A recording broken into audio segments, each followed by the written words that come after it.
हमारे कुछ साथी बीजेपी के ट्रैप में फंस करके अति महत्वाकांक्षी बन करके हॉर्स ट्रेडिंग करना राजनीति में लड़ाई होती है विचारधारा की, नीतियों की, कार्यक्रम की समझ में आता है। पार्टी में आए जाए कोई व्यक्ति, एंटी डिफेक्शन बिल है, आप 2-3 बहुमत आप चले जाओ, कोई दिक्कत नहीं है। परंतु आप अगर बीजेपी जो आज सत्ता में केंद्र में है उनके साथ में आप हॉबनॉबिंग करो, उनके साथ में पैसे की डील करो, उनके साथ में लेन देन करो, उनके साथ में हॉर्स ट्रेडिंग करो, कितने करोड़ मिलेंगे आपको पहली फेज में? पहली किस्त कितनी मिलेगी आपको? सेकंड कितनी मिलेगी आपको? टेलीफोन नंबर दीजिए, आप नाम दीजिए आदमी का जो डिलीवरी लेगा, आपका डिलीवरी लेगा। डेमोक्रेसी खत्म करने वाले लोग बैठे दिल्ली के अंदर, हॉर्स ट्रेडिंग कर रहे हैं, सरकारों को गिरा रहे हैं वो लोग, जैसे उन्होंने कर्नाटक में किया, थोड़ा नीचे चल रहा यार, आगे में हो फिर भी मध्य प्रदेश में किया, हॉर्स ट्रेडिंग की गई है। हमारे पास प्रूफ है, हमारे पास प्रूफ है। Thank you sir. कैसे उनके दलाल लोग थे जिन्होंने ये काम किया, ऑफर कर रहे थे पैसा, कई लोगों ने पैसा लिया नहीं है, वो प्रूफ मेरे पास में है, मेरे पास बैठे हुए लोग हैं। देश को एक रखना है, अखंड रखना है, डेमोक्रेसी किसी कीमत में खत्म नहीं हो। 76 साल तक कांग्रेस ने देश में डेमोक्रेसी बचाए रखा है, पाकिस्तान की तरह नहीं होना चाहिए देश को। अब जो लोग आए वो डेमोक्रेसी खत्म कर रहे हैं, खरीद रहे लोगों को। क्या हॉर्स ट्रेडिंग करने वालों को पसंद करेंगे वो लोग? हॉर्स ट्रेडिंग हो रही है देश के अंदर, पैसा बढ़ा, लाखों करोड़ रुपए बट रहे हैं। परसों के रोज में डीलिंग कही जा रही थी जयपुर के अंदर, राजस्थान के अंदर, हमारे पास खबर है, हमारे पास प्रूफ है, उसका ही प्रूफ है। 20 करोड़ का सौदा किया जा रहा था। ऐसी स्थिति हो रही है कि एसओजी ने नोटिस दे दिया आपको, मुझे नोटिस दिया एसओजी ने, हमने कंप्लेंट की थी कांग्रेस ने कि हॉर्स ट्रेडिंग हो रही है बीजेपी की तरफ से।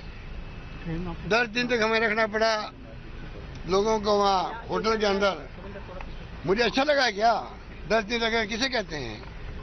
अगर उस वक्त नहीं रखते हम लोग, अब जो हुआ है खेल मानेसर वाला, गुड़गांव वाला, वो खेल उस वक्त होने वाला था। रात को 2 बजे रवाना किए जा रहे इन लोगों को, इन्हीं लोगों को रवाना किया जा रहा था। करने वाले कौन थे? सफाई कौन दे रहे थे कि कुछ हो ही नहीं रहा था? सफाई वही दे रहे थे नेता जो खुद षड्यंत्र में शामिल थे, षड्यंत्र के पार्ट थे।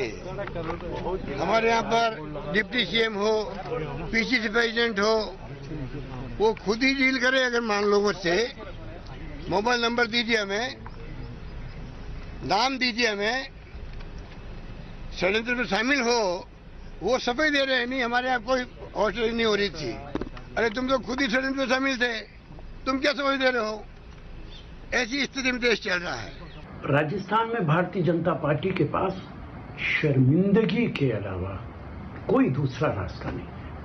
इसलिए अब वो ना अपनी लेजिस्लेचर पार्टी की मीटिंग बुलाएंगे और ना इस तरीके के बयानात देंगे जैसे कि अभी तक देते चले आ रहे थे। भारतीय जनता पार्टी कोशिश करती है कि हॉर्स ट्रेडिंग की जाए, एमएलएस को खरीदा जाए, नेताओं को खरीदा जाए, ईडी और इनकम टैक्स के छापे लगाए जाए। वो सारी कोशिशें राजस्थान में नाकाम हो गई।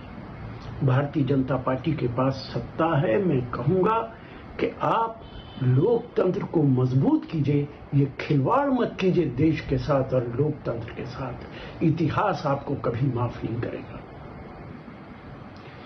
राजस्थान के अंदर भारतीय जनता पार्टी की तमाम साजिशें नाकाम हो गई। बीजेपी लगातार कोशिश कर रही थी कि कर्नाटका, मध्य प्रदेश, अब राजस्थान के अंदर सरकार को गिरा दिया जाए। चर्चाएं थी, लेकिन अशोक गहलोत ने उन साजिशों को नाकाम कर दिया। कांग्रेस पार्टी ने उन साजिशों को नाकाम कर दिया। सचिन पायलट साफ कह रहे हैं कि वो बीजेपी में नहीं जाएंगे। मैं उम्मीद करता हूं कि तमाम डिफरेंसेस के बावजूद सचिन वापस आएंगे। आज देश को जरूरत है कि कांग्रेस पार्टी को मजबूत किया जाए ताकि मोदी जी और भारतीय जनता पार्टी को बाहर का रास्ता दिखाया जा सके।